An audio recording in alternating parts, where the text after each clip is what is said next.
lot has happened in the weeks, or I guess I should say months, since we were all together. And today we've got our full panel. We have from the Frontier subscription service on the web, Siva Brandstetter. Siva, good to have you back. Good. Thank you for having me. Just got back from Norman, I understand it. I did. Charlie Biggs is here with the Beacon. Charlie, good to see you. Did you say fool panel? What? Did you say fool panel? No, I said Panel of full. fools. Full panel, okay. There goes that alternative fact again. And also we got Johnny Durkee, Public Radio Tulsa. Hi, Sam. Welcome back. Thank you, sir. Glad you all are here.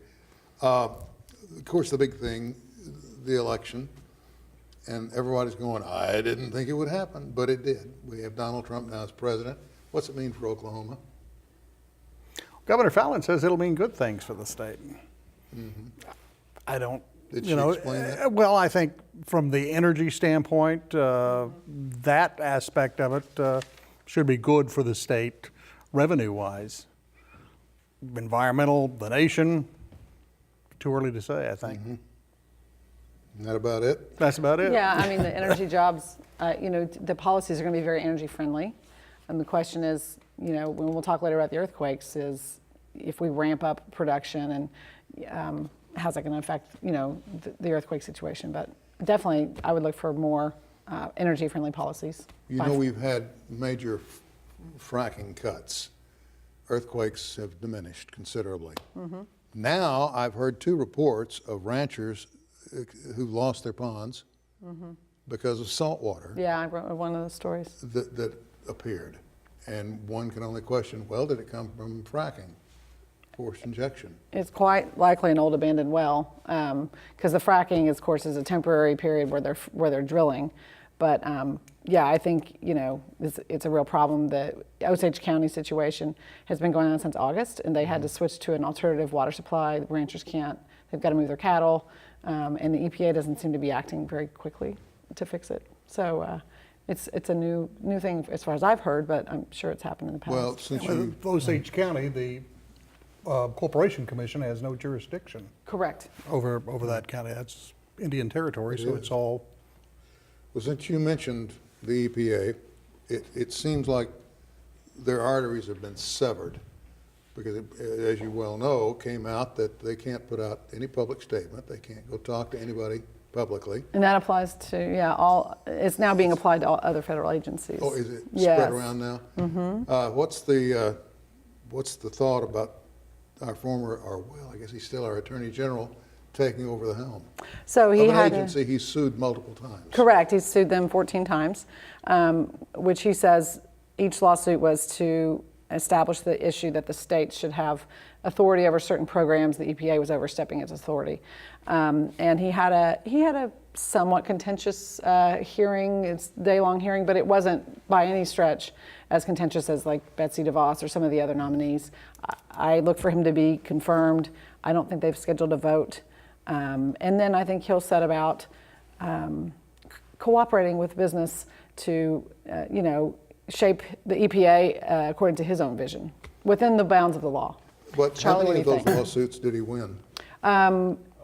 Exactly none. There are some that are pending. And how much did it cost the state? For him to do It's that? hard. The contracts, he hasn't complied with the law that requires him to post those contracts. At least $1 million is the best we've been able to tell. Well, it's interesting that Mike Turpin, former Attorney General, Democrat, wrote a op-ed piece in favor of Pruitt's nomination as EPA chief, and the Attorney General of Arkansas, who is also a Democrat, has also endorsed Pruitt, and it's interesting because they did negotiations in terms of the poultry issue in northeastern Oklahoma. And then Ed Feit also endorsed him. I From saw former that. scenic rivers. Of course, Arkansas would be happy with him because he came in and sort of undid a pending, the hammer was going to fall on Arkansas harder than it did, and Scott Pruitt kind of cut a deal with them after Edmondson left office. I know the Scenic River situation, which affects like Tenkiller. Yeah. Boy, they're watching this. Everybody's kind of holding their breath. Yeah, Okay. the Illinois River. Senate President Pro Tem Mike Schultz says Oklahoma now faces the real possibility of a major revenue failure. I don't understand personally what happens. I thought we were already there essentially, but what happens to Oklahoma if we fail? It's an Well, automatic cutback.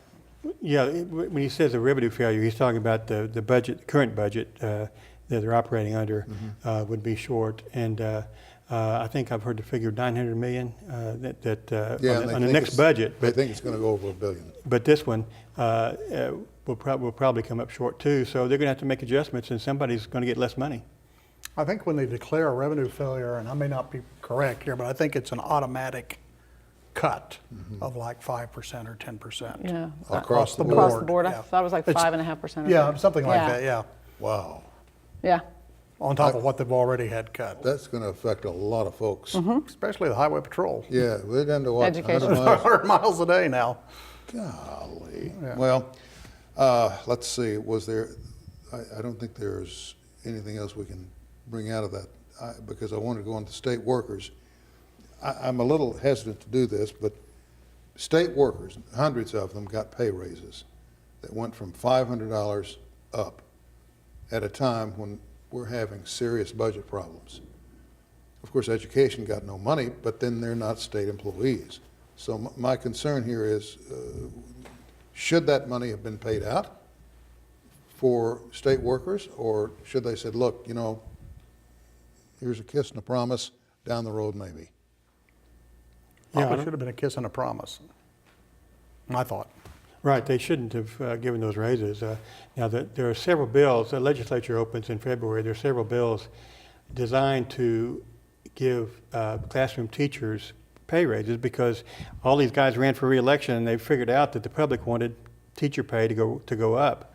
But the problem with that, they're having a lot of negotiations on a definition of what is a teacher, because the teachers union wants superintendents and anybody that has a certification to get a $10,000 raise along with the classroom teachers. So when you add in all those people, there's just way too much payroll to come up with a shortfall like we have. Yeah, I don't think they should have given the raises either. If we can't meet our basic needs, basic expectations, pay our bills, there's no reason we should be giving pay raises. But if that happens, I would say that they need to do it based on, lower level employees who are not at market rate, maybe some kind of cost of living increase. But when you're talking about especially supervisors and administration getting raises at this time, I think it's a bad idea. What do you guys think's ahead for public education? I know I've heard some say that we need to privatize schools on the Republican side of the aisle, that we should promote privatization of education, that we should promote charter schools. And I need to point out, there was a recent article that came out that said charter schools got more money this time around than public education did. I don't quite understand how that works. What's ahead for public education? You think we're going to lose it? I think it's, and this is a hard political pill to swallow, but I think you're looking at district consolidation in order to save money, and you're looking at the elimination of some superintendent jobs, not the closing of any rural schools, but that's the great fear. That's that if you consolidate districts, that they're going to close schools. But we just need to have a business plan approach to how the schools are organized, and I think we could save a lot of money that way. Probably so. Yeah. I would agree.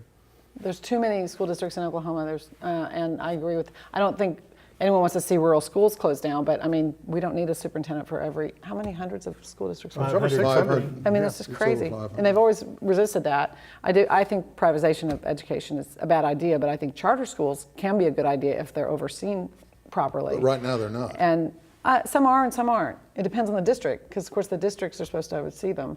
And I think the reason you're seeing more funding go to them is because there's no cap on the number that can occur, can be set up. So they sort of create their own revenue stream.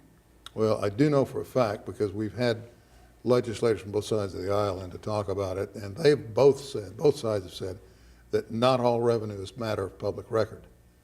And that kind of concerns me, because if tax dollars are going into it, I think the public has a right to know where it's going. Well, under the Open Records Act, they do. Yeah. Yeah. It says so. All right, we're going to take a short break and come back, and I think we may even talk about alternative facts, if you guys are up for it. Is that okay? Don't look Sure. surprised. John, we'll be back right after this.